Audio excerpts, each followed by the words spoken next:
more out of your love, sex, romance, everything.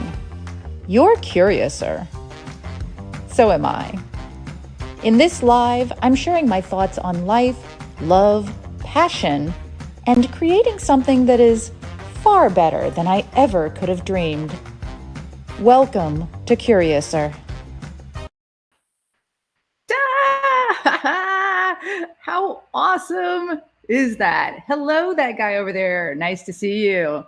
I am so geeked about that opening. I can't even contain myself. So, hello, for those of you who don't know me. Hi, I'm Heather, also known as Nookie. As I said in the opening, I am here to talk with you about life, love, passion, creating the adventure of your dreams. I write books, teach workshops, and offer coaching for better love, sex, romance, and kink for people of all genders, relationship statuses, orientations, and more. Hello, Cobalt. Lovely to see you. So, jumping right in. But I tried that before. It didn't work. Well, you've probably tried it all, or at least a lot of it. But let me ask you a question. Did you try walking once when you were a year or so old and then just give up because it didn't work? Hello, Sabyasachi. Lovely to see you. Did you ride your bike successfully? First try, pop that wheelie and go hands-free?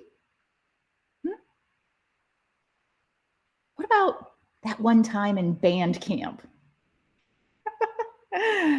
Forget that last one. I'm sure you get my point. But here's the thing. I've been there. And I'm going to talk about why some of that advice didn't work, even though it does work, and why some of it is just shit, and how to tell the difference. So don't forget to comment or ask questions in chat. I love engaging, and I do keep an eye on the chat to see people hopping in and asking questions and so on and so forth. I will love to answer your questions as I go through. Here's the thing, and I know y'all know this, but those of you who know me know I got to cover all the bases. Here's the thing. Not everything works right the first time. Some people take a long time to find what works for them for a lot of reasons. And by some people, I mean me. Hi, I'm some people. I often feel that because of the way my brain works, it can take a long time for me to get a cherished belief out of my head. And that's served me well in some cases. Like when the men in my life kept telling me that I was being unreasonable in my expectations about love, sex, and romance. But I kept mulishly insisting that I was right. I mean, honestly, I wasn't right, but only because I didn't dream big enough. Sabyasachi. Oh, hey, it took me nearly 2 years to ride a bike. See, there you go. And you stuck with it. You kept trying. So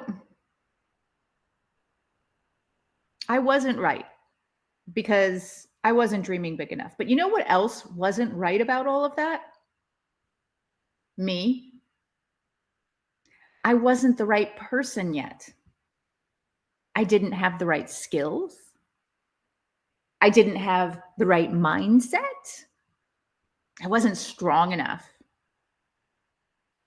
I didn't choose the right people. I didn't know who I was or what healthy boundaries and ethics were, even. And all of that affected my results. Of course it did. How could it not? Everything that you are plays into the results that you're going to get. So I fumbled through an abusive marriage, and an okay, but not exciting rebound relationship, trying it all, talking about it, didn't work, planning sexy surprises. For those of you who've been following me for a while, you know exactly how that didn't work. Scheduling date nights didn't work. Marriage counseling. Nope. Didn't work. Stated my needs and desires. Didn't work. Compliment him and tell him positive things about himself. Didn't work. Do nice things just because. But you know what happened? Didn't work. Was the first to say I'm sorry. Didn't work. And so on. All of these ideas were what experts suggested to make a better relationship. Every one of them. And none of them worked. Have you tried any of those things? Have you found they didn't work for you, or they didn't work in the way that you hoped they would? Cobalt says, I'm finally waking up excited to be alive, so I'm becoming the best person for me now. Yay. Sabyasachi says, we make mistakes and then we learn from those mistakes. Absolutely. Have you tried any of those things? Found they didn't work for you? Or maybe you've been to one of these lives, or you're in one of my workshops, or you've read something or listened to something that I'm sharing with you. Set better boundaries, active listening, be kind. And you've said to yourself, I tried that. It didn't work. I get it. I do. And I'm going to help you get past that. Because didn't work does not mean doesn't work. So before we dive into this, please don't forget to like this video and share it wherever you find me. It is a huge help for me to have people recommend me to their friends and their groups and pages that they participate in online. So thank you so much for taking that step. So John C. Maxwell says, dreams don't work unless you do. Pithy, huh? Can't you just see it? A poster quote with a sunset over a mountain range, hanging over some sad middle manager's desk. No? Just me? But what that said to me years ago and what it says to me now are two radically different things. Celine says, I feel like I'm at a point where what I've learned is working due to being a way better me. Y'all are like so on top of this. I just can't even. So I used to think it meant dreams don't function unless you put in a lot of effort. Right? So I kept putting in effort, trying this, trying that, and failing. And a lot of people seem to translate it that way, to believe that version, right? Like, have you heard relationships take a lot of hard work? I bet you have. Here's the thing. When I say that in my experience, that successful relationships absolutely do not take a lot of hard work. The people who believe that get very upset. You might even be feeling some sort of way like that right now, right? Because You might be like me, and those cherished beliefs, man, they're hard to get over, right? However, hear me out. Just stick with me through this, and I think maybe you might change your mind on a couple of things. Today, and for some time, I'm not quite sure when it actually clicked for me. I believe Cobalt says defending their suffering.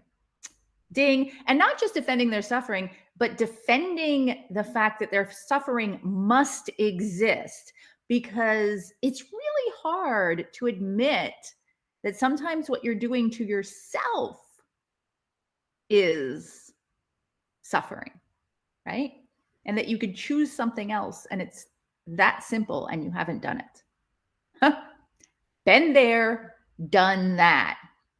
Roger says you need to work smarter, not harder. Yes, and. Gregory says everything worth having takes work. Yes, and. Here's the thing. Now, I believe that the quote means that dreams don't function unless you function properly and effectively as an individual, as a human. I mean, sure, we get lucky sometimes, and sometimes we experience small tastes of what we want, even when we're not functioning well. And those convince us that if we keep doing what we're doing, but we do it harder with more effort, it will somehow work. Tell you what, it probably won't.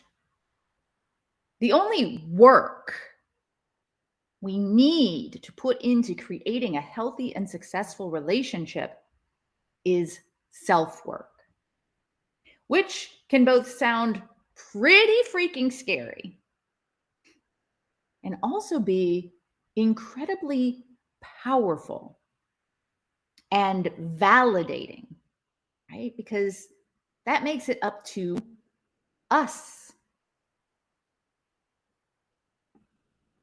Cobalt says, accepting that hard things happen for no reason reveals grief and fear of not being in control. Absolutely. Cobalt says, I thought functional meant non-disabled, so I felt excluded until I realized that I have a function too. Yeah, no, not non-disabled. I mean, I'm neurodivergent, right? Functional means able to function within a relationship, able to function as a human being, as an individual. It doesn't mean that I'm going to be able to run a marathon or dunk a basketball or do advanced calculus in my head or anything like that. It means that I'm able to function through or despite my trauma and my thoughts. Remember, yesterday we were talking about don't believe everything you think, right? So back to all the things I tried. Talking about it, planning sexy surprises, scheduling date nights, active listening, stating my needs and desires, complimenting him, doing nice things just because, being the first to say I'm sorry. All of them, except for the marriage counseling, which I don't need.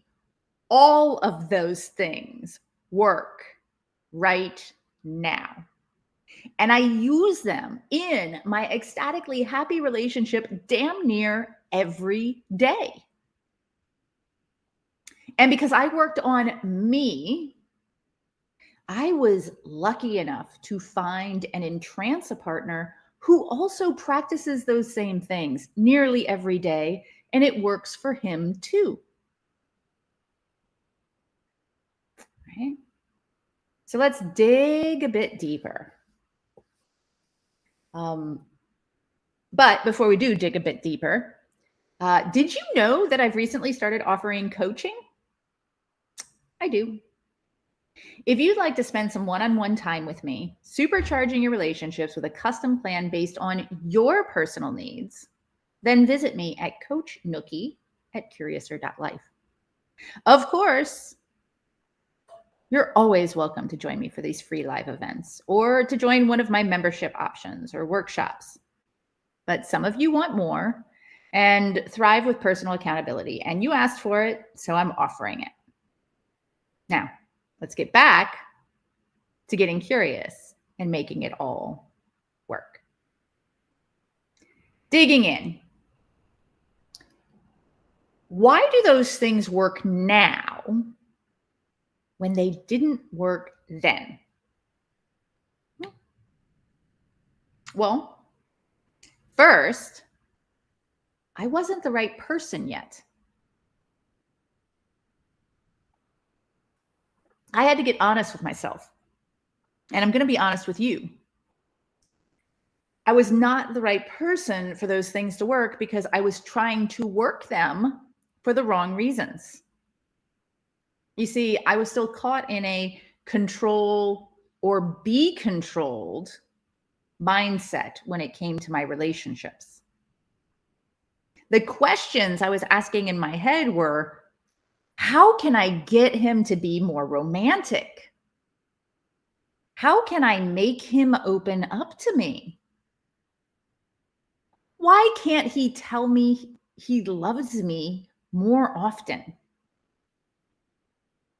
What can I do to get more connection?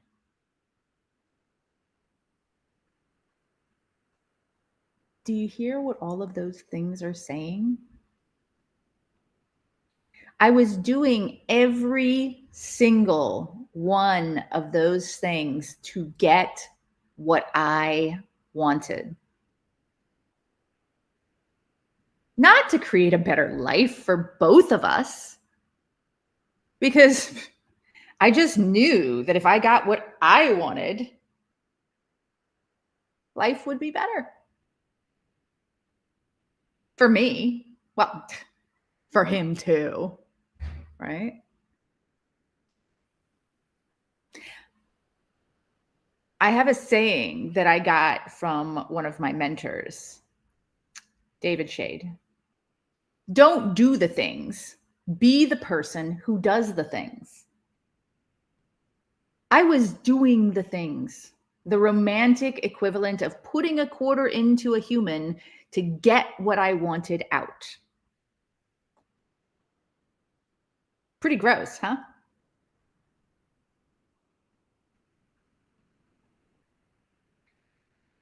I also didn't have the right skills.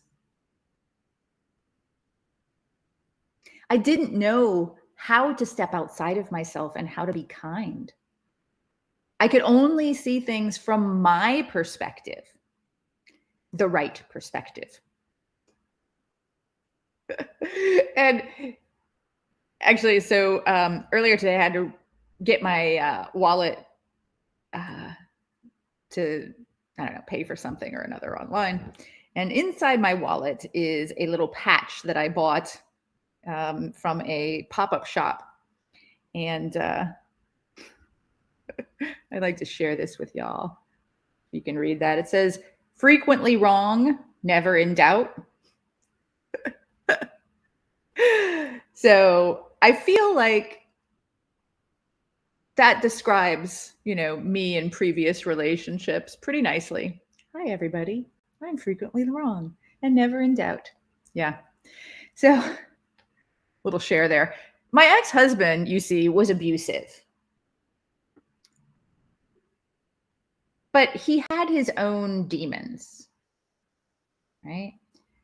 And because I don't have empathy in the way that most people do, I was not empathetic and kind, and I hadn't yet learned how to be compassionate. And I certainly didn't help the situation when I did lash out and say what I thought desperately needed saying, right? And you'll hear me say, communication is a wonderful thing in a relationship. I teach a lot about communication.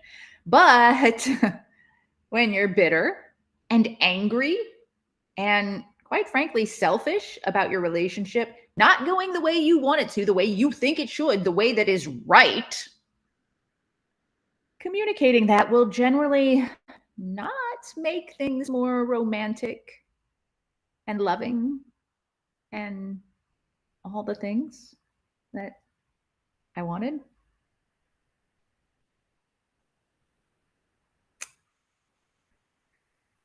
I didn't have the right mindset. As I said, it was all about me, about my vision for a good life and a successful life. And my partner was there to help me fulfill that, right? That's what I thought couplehood was for. Two people become one and share the same hopes and dreams. And I bet you've been told that most of your life as well in one way or another, which is, oh, so very harmful. Cobalt says, oof, breaking all our toys because our friend won't play how we want. Mm-hmm. It wasn't until I let go of the idea that there is one true way to do a relationship, which just happened, just so happened to be my way, right?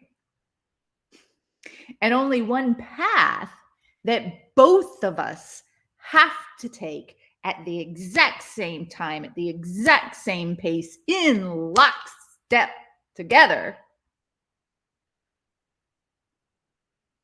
It wasn't until I let go of that idea that I really learned what it meant to truly love another human being as they are, not just as I wanted them to be, as an individual human with their own wants, needs, and desires. Yeah, Cobalt, joined at the hip. You see, when I stopped focusing on being joined at the hip, mentally, physically, socially, I learned what it was like to love someone and want them to have what they need and desire, even when it's different from what I need and desire. That was huge, big, amazing. It changed everything. Also, way back then, I wasn't strong enough. I didn't know what boundaries even were at that point. I tried to stand up for myself some of the time, but I gave in for love. I was weak. I wanted so badly to be loved, to have that dream,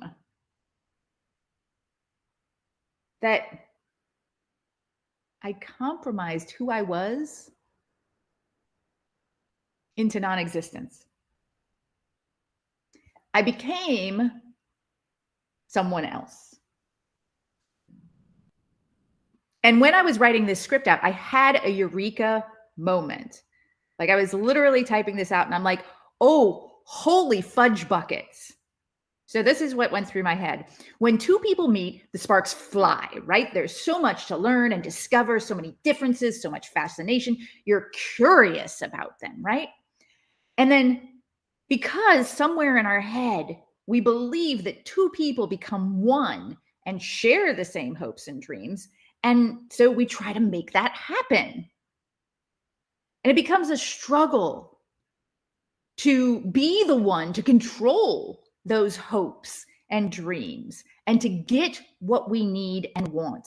And because we're also taught our entire lives that good relationships require compromise, we do. We compromise, and we compromise, and we compromise until we have compromised all of what attracted us to each other away. And all that's left is a smudge of ash, a faint memory of the flame of passion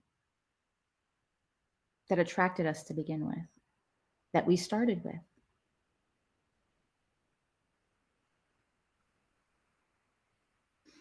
I compromised. I didn't set and maintain healthy boundaries. Cobalt says relationship as a two-headed monster. Yep. A two-headed monster. And who gets to control the body? Who gets to control the legs? Where are we going? What are we doing?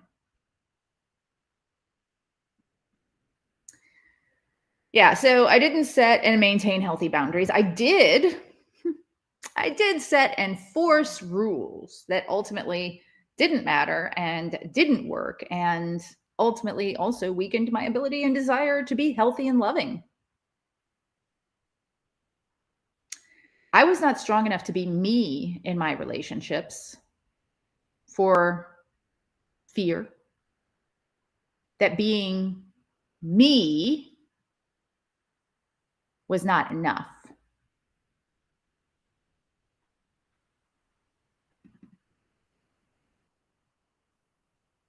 And speaking of boundaries, do you know I'm writing a book about boundaries? And that you can get the chapters as I write them live by joining my Take No Shit workshop. TakeNoShit.curiouser.life. It's an online at your own pace workshop.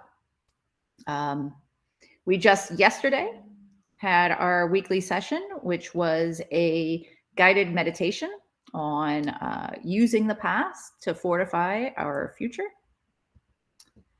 It is $47, and you can get it for as low as $27 right now because it's a name your own price, but the price is going up in April. So if this is something you think you might be interested in, jump right on that. But back to why things didn't work. I didn't choose the right people. That's a big one. Like huge, monstrous, ginormous. I didn't choose the right people because I didn't love the people I chose. I chose wrong. I'm not saying that I faked it. I didn't. I thought I loved them.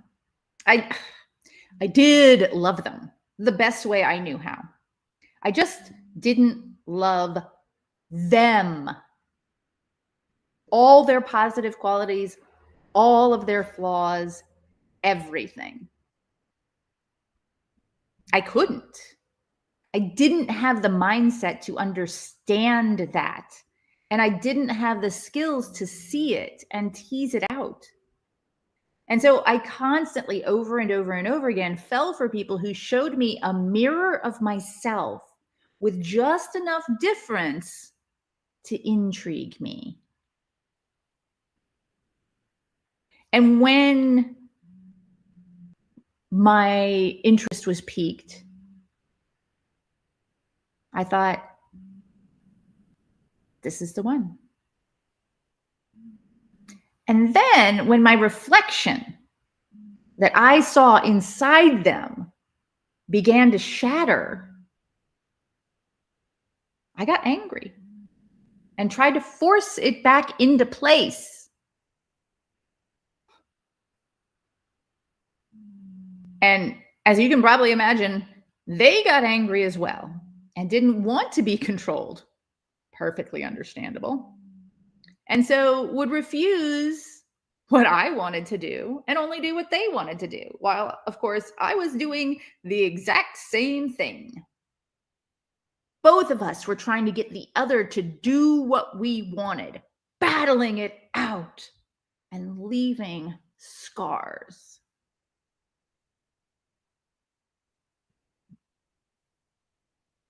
Who started that war?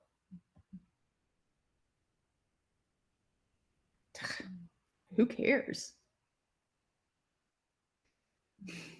I know for myself that looking back, I was not an awesome human. Even though I wanted to be. And Lord knows I tried. And I would guess my partners were the same in their own minds. I think we all failed. We certainly didn't work. Cobalt says of yesterday's guided meditation, it was wonderful. Haven't been that relaxed in years. Awesome. Alicia says, my people picker is broken. Yeah. That's usually a result of poor boundaries and wanting to see your values and your needs and your desires in others rather than seeing them for exactly who they are. And Cobalt says, nobody can be you like you can. Yeah. So, didn't work doesn't mean doesn't work. It might mean did it wrong. So fix it and try again. It might mean not this human. So try with someone new. It might mean lackluster delivery. So look at other ways of doing or saying the same thing. It might mean bad timing. Mercury is in retrograde. Or your luck is shit today. So try another time or place. And frankly, if didn't work once becomes never works and never seems to get better in any measurable way or teach me anything, then it probably didn't work for a very good reason. And you would have a better chance at trying something else. This applies to everything. Love, sex, romance, kink, dating, work, life, fitness, you name it. As I said before, some people take a longer time to find out what works for them for a lot of reasons. Hello, it's me. I'm some people. Only you, though, get to decide whether you're going to give up, try again, or try something new.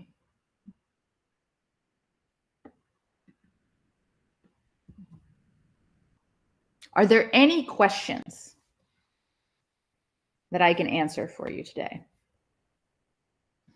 And while I'm waiting to see if any of you put questions into the chat, I also want to point out that giving up and trying something new, people say never give up. You know what? Sometimes giving up is the smart thing. Sometimes you have done all the tries that there are available in that particular situation, right? And you can't just keep throwing yourself at that door. It's locked. I mean, let me go back to that.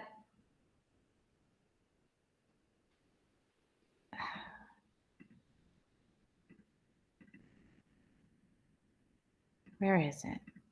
There we go.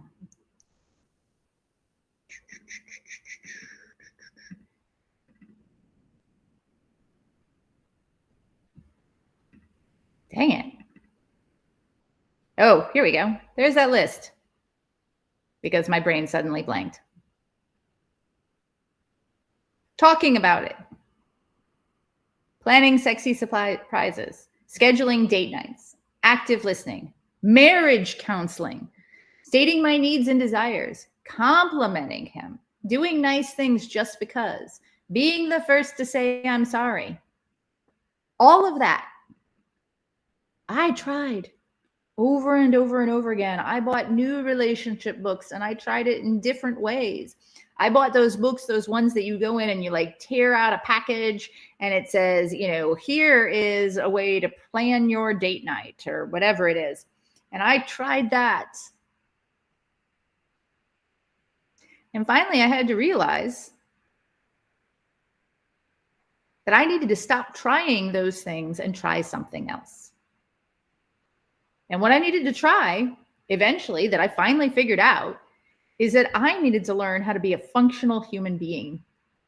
I needed to be able to not only have good boundaries and know who I was as a person, which to me, that's a big part of the function of being a human being, and to be able to honor other people's boundaries, to have good ethics and boundaries and ethics, right? Functional human being. Once I got that straight, the rest of this relationshiping thing became so much easier. Once I realized I wasn't interested in trying over and over and over again for someone who was not trying to fulfill my needs. The work, the effort, right, became so much less. Sabyasachi says, it gets frustrated at some point of time where we give up. It's easier said than done. Some experience can be traumatic or very bad. Absolutely. Abso-freaking-lutely. Here's something though I want to share with you. And in a couple of weeks, we're going to have a friend of mine, Miss Betty, come in to talk to the Take No Shit workshop. And she's going to be talking about what it means to set boundaries, even though you have anxiety. And the idea behind that is that I truly believe that despite trauma, despite very bad experiences, you can start small. Cobalt is a perfect example of this. You can start small and start setting those boundaries and start saying that I am important enough, I am strong enough to set this little teeny tiny boundary right here and to grow that positive experience to the point where you are a functional human. And you know what? The first time you do it, you might flub it all up. I tried that before. It didn't work. Cobalt says, I've given up on giving up on myself. It leaves me less time to chase phantoms. Bam. Right? Start small. Start where you can. And then remember, there are 4 levels, 4 stages of competence. There's unconscious incompetence. You don't know what you don't know. Anybody who has come to one of these lives, you are stepping out of the you don't know what you don't know stage, because I'm handing you what you know. I'm handing you what you need to know. And the first thing you need to know is that lots of things aren't going to work until you do. First thing, and why that matters, right? And it's not just about putting in more effort. Second stage, you know what you don't know. So this is the stage a lot of people here watching this live or watching this in the replay, a lot of people are stepping into. This sounds good to me.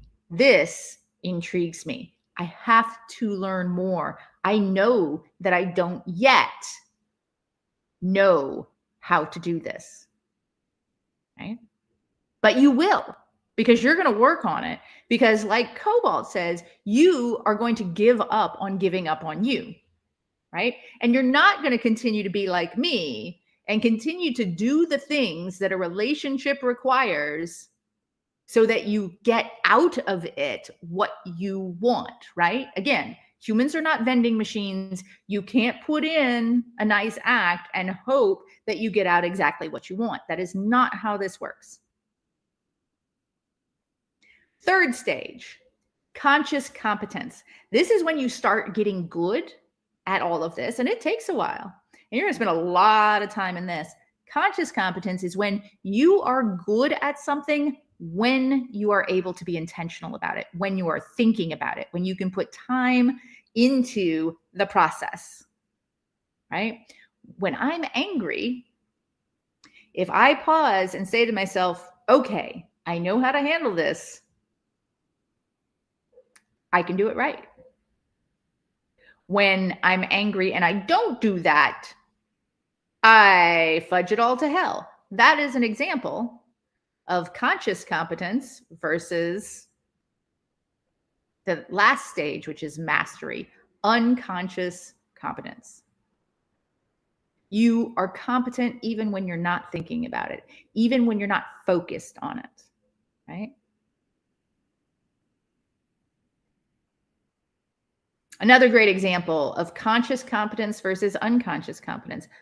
The people who are really, really good at putting together Valentine's Day surprises, but aren't great the rest of the year at being casually and functionally romantic, right? When they think about it, they are consciously competent. When they are not thinking about it or putting effort into it, it disappears, right? It takes a lot of self work and thought to move from unconscious incompetence to conscious incompetence to conscious competence to unconscious competence. But it's worth it. Cobalt says it's also not a simple straight line path. Some things can drop you back for a while. Oh, abso-freaking-lutely. You know, they think that like it's going to be like it's going to start here and it's going to go woof. It's usually like this. Oh, remember those old, I'm going to be dating myself here. Remember those old Family Circle cartoons where, was it Billy? You know, be like, where have you been all day, Billy? You know, not doing much. And you see this like little map of like, you know, Billy going under things and jumping on things and bouncing around and then backtracking and so on and so forth. That's a lot like what self-improvement is like. But it's worth it. It's worth it. So coming up next week, Monday, I'm going to be talking about communication. We're going to be talking about what is effective communication. On Tuesday, Lucky in Love, love hurts, but does it? Does it really? And then on Thursday, we'll have our Take No Shit private. And Friday, we'll be doing what is non-monogamy anyway? It's not cheating. And then on the kinky side of things, on Wednesday in the morning, we'll talk about what potential submissives get wrong about service. It's an FLR, Femdom, and Women in Charge episode. Wednesday at noon, we'll be doing the Dating Kinky Book Club. Who are you and your core values? And then Thursday, we'll actually be doing our Women Superior Leaders, FLR, Femdom, and Women in Charge. So we have a full schedule. Dennis the Menace is another one that did that. But specifically, I'm thinking about Family Circle. Yeah. So thanks to all of you for joining me today. If you love this discussion, please like and share it with others who would enjoy it. Hit subscribe so you never miss a topic. And don't forget to follow, or like I said, subscribe wherever you're finding me so you don't miss out on anything. And I will hopefully see you next week. Thanks, y'all.